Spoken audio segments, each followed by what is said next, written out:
All right, well, hello, everyone. Thank you so much for being here. My name is Maria. I'm the co-founder and chief strategy officer of GoodQues, the anti-research research company. And with me on stage is Sarah, one of our best partners and collaborators at PepsiCo. And what we'll do with you today is actually something a little bit unorthodox. We have a hybrid session in store for you. So what that means is I will be presenting information and case studies about some work that we've done together, but we'll also be asking Sarah questions and having her give us some of her insight. And the way it'll work is that there'll be 3 questions every few slides. I'll read out the questions, and then we'll have a little vote by show of hands. The thinking here is that we want you guys to feel engaged. We want no one here to fall asleep, and we're hoping that this helps a little bit. So we'll do a little practice round to start. So 3 questions. Question A, Sarah, how did you get started in your career? Question B, what's your go-to book or podcast for professional inspiration? And question C, what is your favorite PepsiCo snack or drink? So by show of hands, who would like for Sarah to answer question A? Question B, and question C. All right, we've got a clear winner. Sarah, what's your go-to book or podcast for professional inspiration? Go-to podcast, How I Built This with Guy Raz. He essentially interviews well-known founders from all over the world on how they started and built up their companies. It is amazing. If you haven't listened to it, I highly recommend. Good starter episode is Sarah Blakely, the founder of Spanx.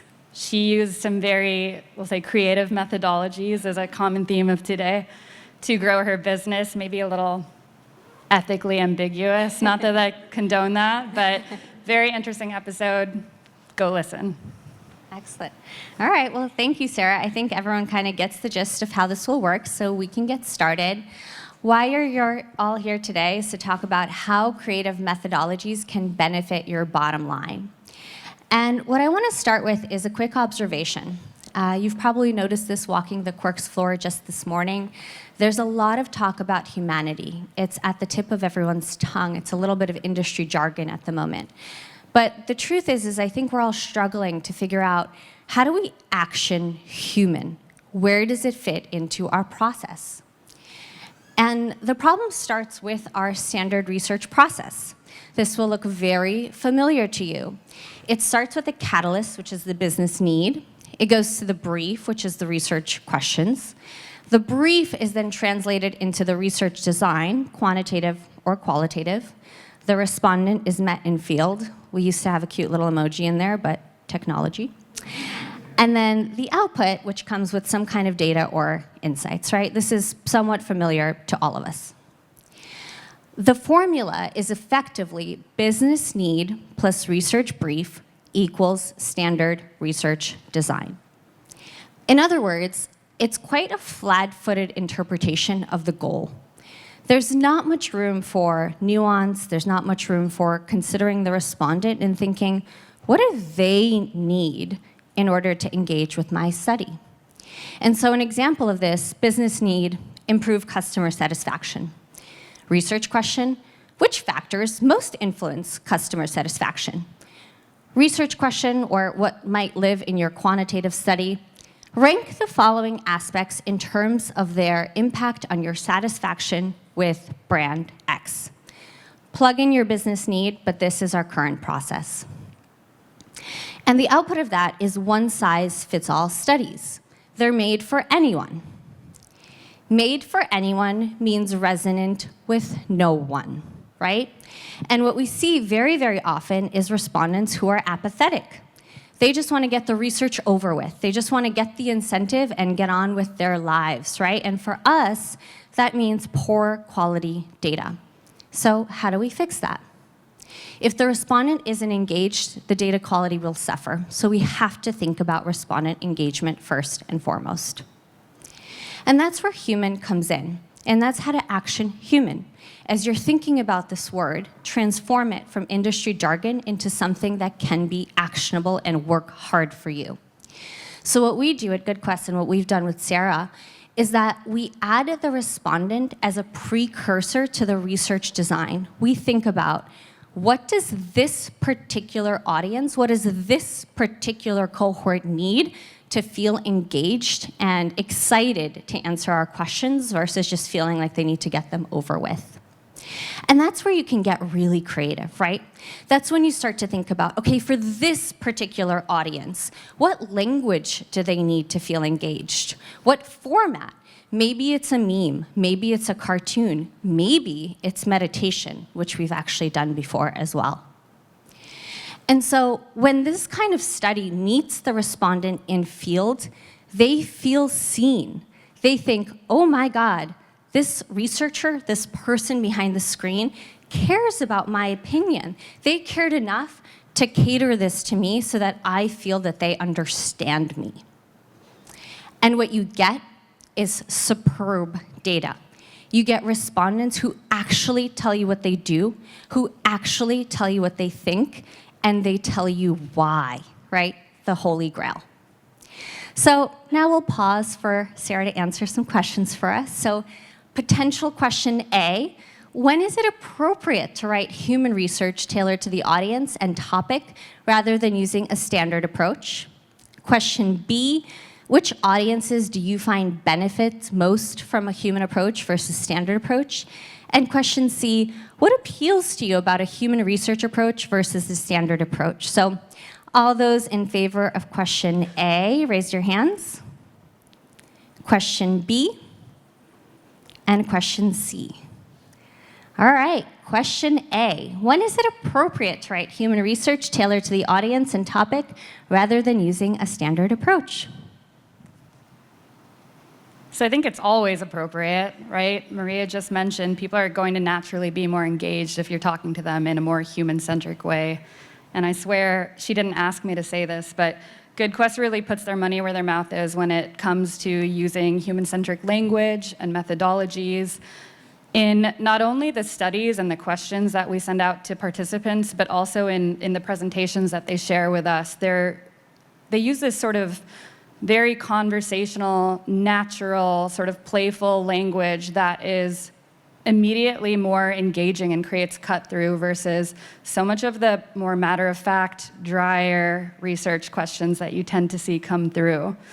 But naturally, there are going to be instances where using human-centric language or using a human-centric methodology is more of a necessity rather than a nice-to-have, and that is when you're talking to people from very specific subcultures where they have maybe their own language or their own slang, or people that are subject matter experts, or people that are very passionate about their cause. I think of it as sort of peeling back the layers of an onion, right? You're trying to get to the core of the onion, but if you already start off having peeled back some of those layers and understanding these consumers in a way, you're going to get to that core, be more likely to get to that core much more efficiently.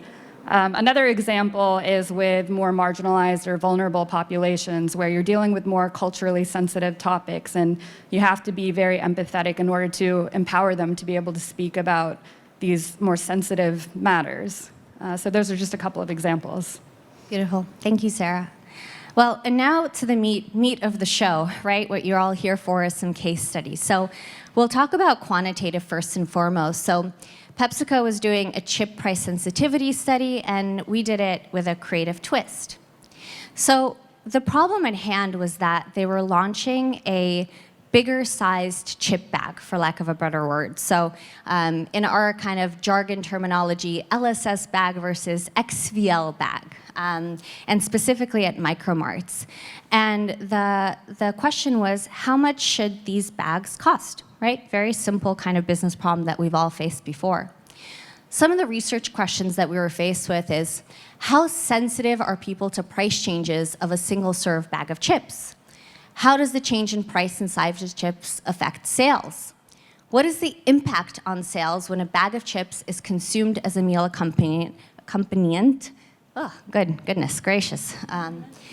You understand? we'll move on so you kind of understand the scope of the project. So a pause for Sarah, 3 questions. Question A, what was your approach to evaluating a partner for conducting the study? Question B, what were your main worries or reservations about the project from the beginning? And question C, what demographic and psychographic variables did you consider to ensure a representative sample for studying consumer responses? So all those in favor of question A, please raise your hands. Question B, and question C. Okay, question B, what were your main worries or reservations about the project from the beginning? So anyone who's tried to conduct research knows that getting people in person to do research is extremely expensive. But communicating the size of a bag of chips and the size of a slightly larger bag of chips to consumers digitally is impossible. It is so hard. We have so many experts inside of our company that we consulted with on how to do this in the right way, and we could not come up with the right answer. Very candidly, we tried to do research on this. We had an initial phase of research that didn't end up giving us the output we were hoping for. We weren't able to successfully communicate the difference between these 2 different bags of chips. We used a pretty standard approach where we were able to show for each bag of chips an image and a title. You're able to show the ounces and the number of chips. But neither of those are tangible data points for a consumer. I mean, if you all think about 46 chips, that doesn't really mean anything in a quantity perspective. So we needed a research partner that was going to help us be very creative with our language and our visualizations to communicate this in the clearest way possible. And GoodQuest is great at this. They had a lot of initial ideas. There was a lot of back and forth. But even before we agreed to do the research with you guys, you were really great consultants on helping us talk through ways that we could communicate this, and we were able to successfully do that. And I think you're going to talk a bit more on that. Yeah, absolutely. I mean, it's a beautiful segue, and we didn't plant this. You guys really chose question B to answer. But that is a beautiful segue to stop and pause and think about the respondent, and you started talking about it.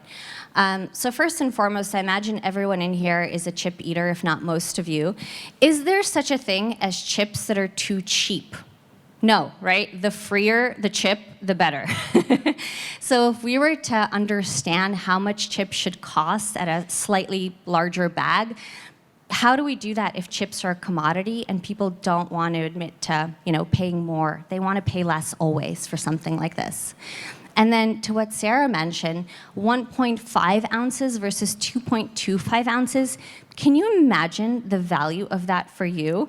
If you cannot, consumers cannot either. So how can they tell you what they're going to pay? And so with that in mind, a riddle for everyone. What do the Van Westendorp model, copywriting, and a can of soda have in common?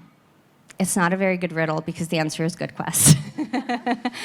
And nobody knows what a Van Westendorp model is. Yeah, well, here we go. So for those that do know, the Van Westendorp model is a price sensitivity meter. It's kind of a classic model. People use it very, very often for price elasticity studies. And it comes with a standardized set of questions and a standardized set of answer choices to gauge what is the ideal price point for a product. But not all products are created equal, especially chips. Like I said, the freer, the better. So we had to tweak the model, and we did it with copywriting. We scoured secondary sources to figure out how are people actually talking about chips? What are they saying chips should cost, and how are they talking about it?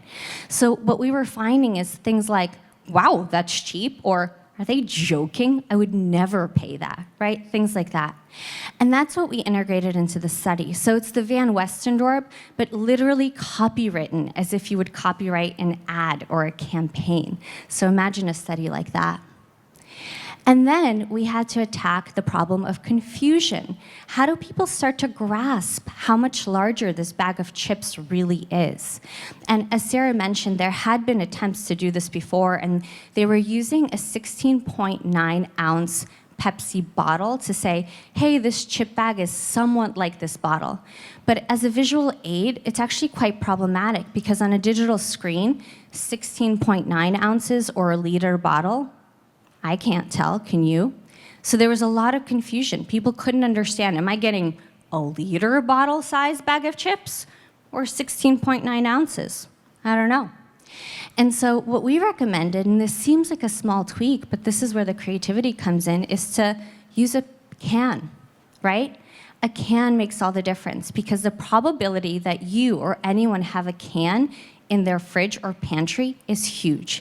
Because I'm not just talking about a can of Pepsi. It could be a can of Budweiser. It could be a can of LaCroix, could be a can of anything that you choose to drink. So suddenly, when you invite people to visualize how much bigger the bag of chips is, all you have to say is go into your refrigerator and grab a can, versus look at your digital screen and try to determine liter, 16.9, 2.25, the ounces kind of game and riddle, right? And so now, a moment for Sarah. 3 questions. Question A. What led you to choose this approach over others for this particular work stream? Question B, did the team have any hesitations about adopting a more human and creative approach? How did you decide to proceed?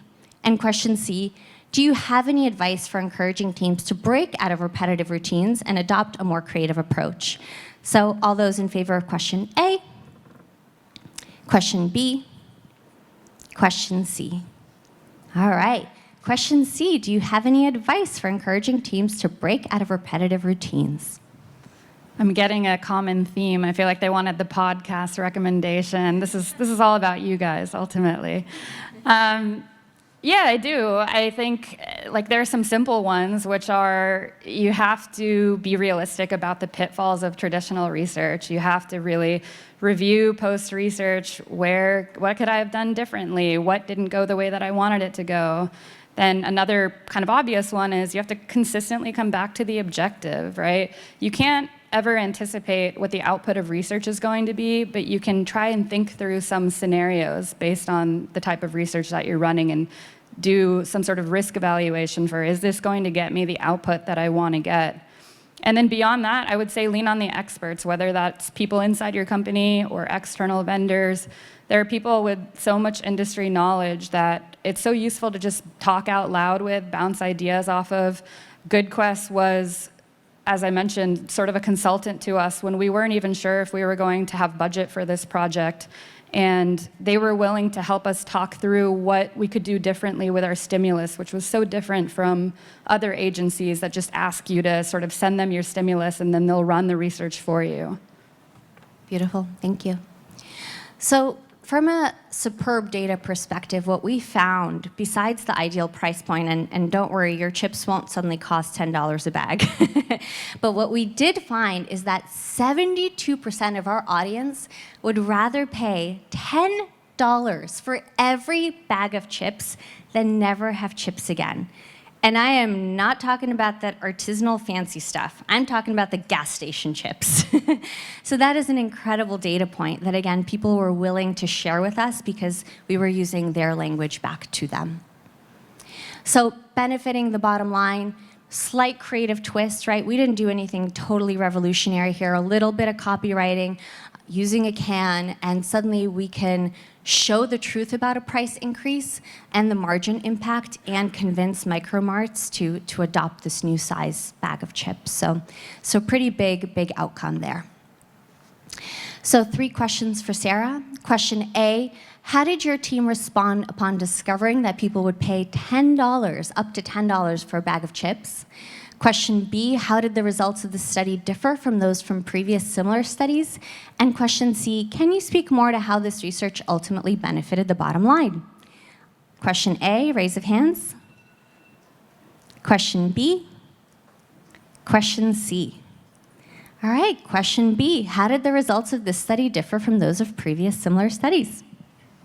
Yeah, so as I mentioned, the research that we previously ran, what we found was that consumers were communicating that they weren't willing to pay any difference in price between the 2 different bag sizes of chips. So we had 2 hypotheses. 1, they didn't understand the difference in bag size of chips, or 2, there's a cap to what people are willing to pay for a single serve bag of chips. And so the way that this research differed is it allowed us to more clearly communicate that difference in a way that the results showed us, yes, there actually are people that are willing to pay more for a bigger bag of chips, which makes sense. And that there is actually a similar purchase propensity between the smaller and the larger bag sizes of chips that were very in line with our target recommended retail price points. So we were able to take this data to operators to the sort of key goal when you're trying to change assortment in an operator is to get them to do an in-market test. And this was able to provide them more compelling evidence to do that. Beautiful. Okay, so on to our second case study. So we just covered quantitative, and now we'll cover a little bit about qualitative. So fun fact for everyone, did you know that PepsiCo's snacks that are sold in schools, kindergarten through 12th grade, are healthier than those snacks that are sold at regular retail outlets? Most people don't know that, and certainly kids, parents, and school operators don't often know that either. So how do you communicate it with the packaging, right? That's the trick.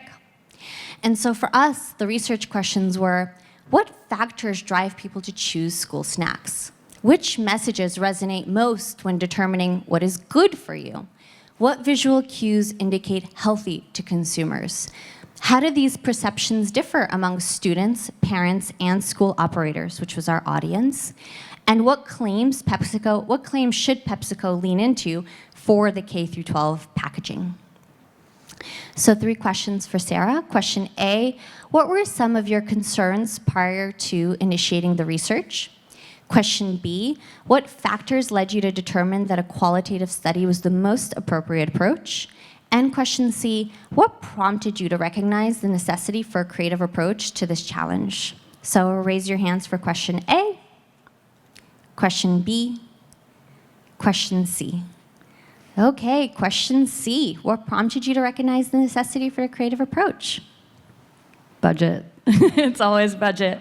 I mean, it's limited budget, but in this sense, we not only had limited budget, but we had an insane amount of output that we wanted to get from this study. We wanted to understand how people reacted to certain claims on pack. We wanted to understand what ingrained perceptions these people had of our different brands. We wanted to understand how people would react to a for schools specific logo. We wanted to understand the nuances between all of these different groups in the audience: parents, operators, students, parents of students in middle school, parents of students in high school, parents of students in elementary school. There was so much that we wanted to understand that this research probably could have cost hundreds of thousands of dollars, which we didn't have.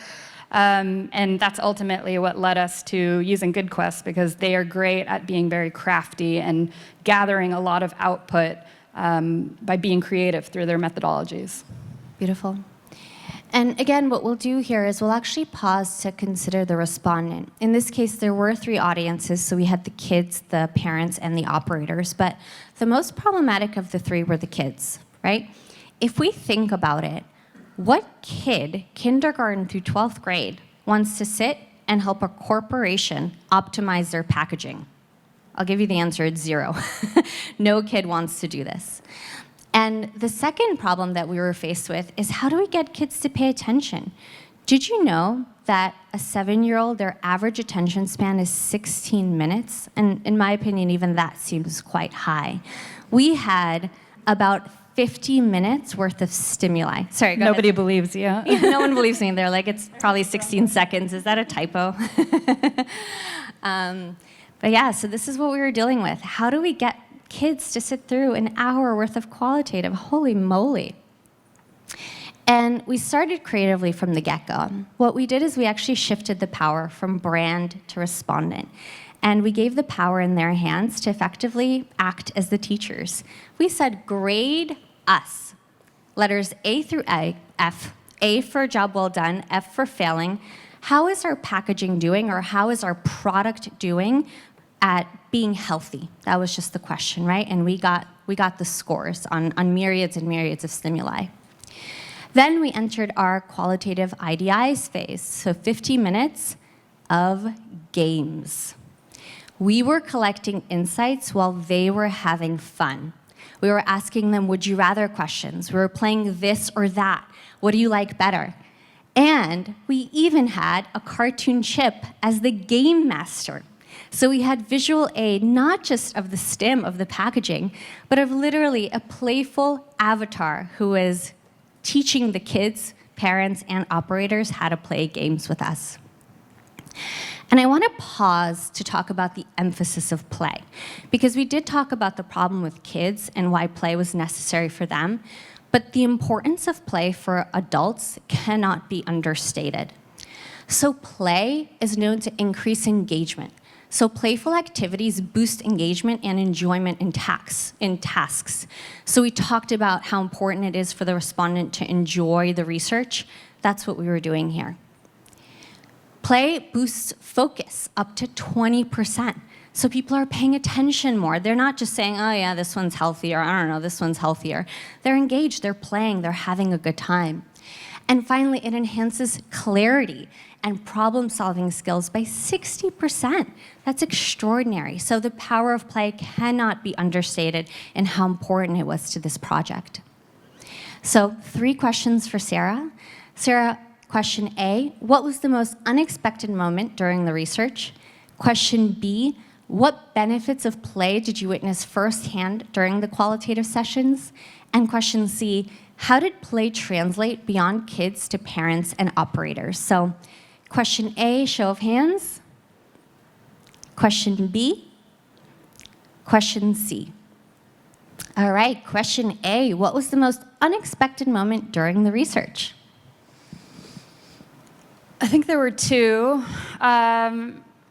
I think the first one was somebody questioned a reduced fat claim, asking if you're taking out the fat, what are you adding in order to reduce the fat, which does make sense, but it really speaks to the different ways in which people have adopted these perceptions of health, these assumptions that they make, these reactions that they have. So that was one of them. And then the second one was around our brand Funyuns, which is sort of a mimicking of like a fried onion ring in a chip form. And it was interesting because kids perceived Funyuns to be relatively healthier than the other chip brands based on the fact that it has onions in it. But the operators, they actually incorporated in their health score elements that had nothing to do with health, and that was really interesting to us. For them, Funyuns are really smelly, and the smell lingers, and that is a huge nuisance to them. So even though that has nothing to do with health, and we were very clear that these are health scores, it was still so important that it ended up impacting the score and bringing it down below some of the other chip brands. And so I think it just speaks to all of the sort of breadth of insights that came out of this research beyond the initial and immediate scope. That was surprising in general. Beautiful. And that really is the superb outcome. You kind of covered it just now. The study was focused on packaging. That was our goal. But the outcome was invaluable insights just about healthy eating for kids and how their caretakers are thinking about healthy eating, both inside of schools and outside of schools. And so the big kind of aha was that no matter how healthy or unhealthy the packaging appears to be, if it disrupts the school environment, it's a non-starter. So you covered this a little bit, but the Funyuns really added challenges to the learning environment. We had some operators and teachers say that the bad breath from the kids were so bad that it made their eyes water and they couldn't teach. So maybe not the best snack for schools. Still buy Funyuns. Yeah. And the Takis effect. They're potent orange, which is fun, but also a little less fun when your notebook is orange and your skirt is orange and the teacher's skirt is orange and everything in the classroom suddenly turns orange after the kids have some Takis. So another kind of learning out of the project. So benefiting the bottom line, again, you get to the goal, you understand what packaging works, but then you get so much more, right? Because people are engaged. They're telling you what they think, they're telling you what they do, and they are telling you why. So 3 questions for Sarah. Question A, what would you recommend to other brands stuck in the loop of doing traditional research? Question B, what was the most surprising insight that came out of this study? And question C, can you speak more to how this research ultimately benefited the bottom line? Question A, raise of hands. Question B, question C. Okay, question A, what would you recommend to other brands stuck in the loop of doing traditional research? I think we touched upon this in a previous question. It's important to constantly be engaging vendors to understand what the latest, more creative methodologies are in every single research study that we do. Even though we have some really established great partners like GoodQuest, I will always try and understand how other vendors would go about doing this research, because the reality is there's always new methodologies that are being generated. So I think it's important to not just go with something that works, because even if it works, you could always be doing it better. And with that, we're being told to stop. So thank you, everyone. I hope you enjoyed this session.